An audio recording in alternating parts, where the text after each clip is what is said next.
Have you ever found yourself in the middle of a bustling German market, just totally blown away by everything but a little stuck on the language?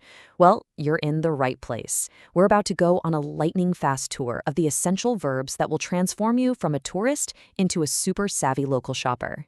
Right? We've all been there. You see that perfect handmade scarf or the juiciest looking apples, but you're kind of stuck. How do you ask to try something on? How do you maybe, ask for a better price? That's our mission today. We're going to give you the exact words you need to navigate any market like a pro. All right, let's dive into section 1. Your market mission begins.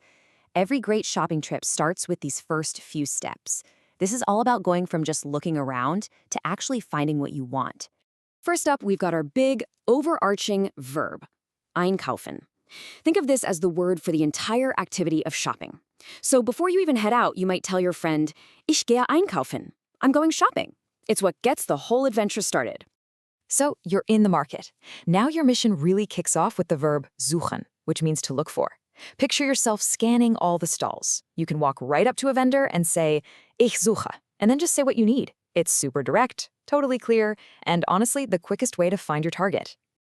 Okay, so you found the stall with those amazing scarves, and maybe 3 of them have caught your eye.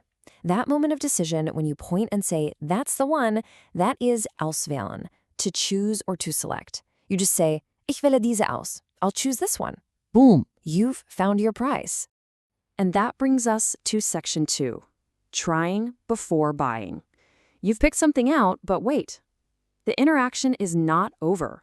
This next part is absolutely crucial, especially if you're looking at food or clothes. It is time to get hands-on. Oh man, at a food market, probieren is your best friend. It means to taste or to try. If a vendor holds out a slice of apple and says, probier mal, you gotta go for it. It's the best way to find local treats. But probieren has a very close cousin that we need to talk about. See, when it comes to clothes, you just add a little prefix, anprobieren. That small an at the front completely changes the meaning from to taste to specifically to try on clothes. So if you're holding up a jacket, you'd ask the vendor, kann ich das anprobieren? Okay, now this slide is super important because it clears up a really common point of confusion. Anprobieren is the action. It's you physically putting on the jacket. But passen, which we're about to see, is the result. Does it actually fit you? So think of it as action versus result. It's a simple distinction, but it's a game changer. And here's the result, passen. So after you've anprobiert the shoes, you check how they feel. You can say, ja, die Schuhe passen. Yes, the shoes fit. Or nein, es passt nicht. No, it doesn't fit. So just remember, you anprobieren something to see if it will passen. Easy, right? And now for section 3, the art of the deal. All right, this is where it gets really fun. You found your item, you know it fits, but can you get a good price?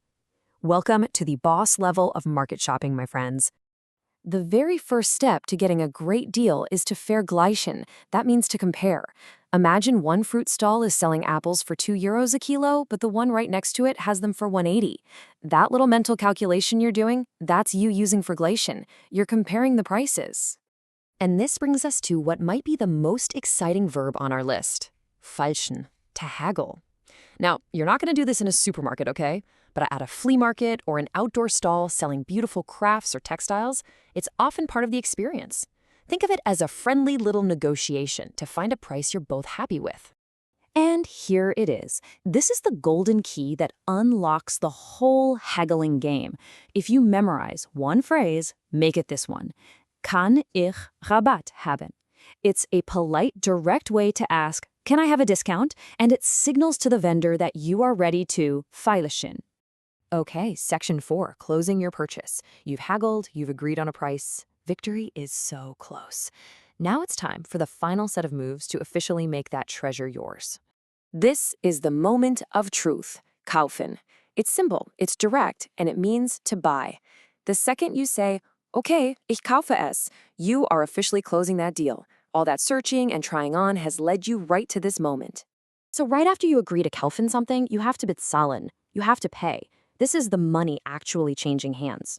You can even specify how you're paying. Ich bezahle bar means you're paying with cash. Or ich bezahle mit Karte means you're paying with a card.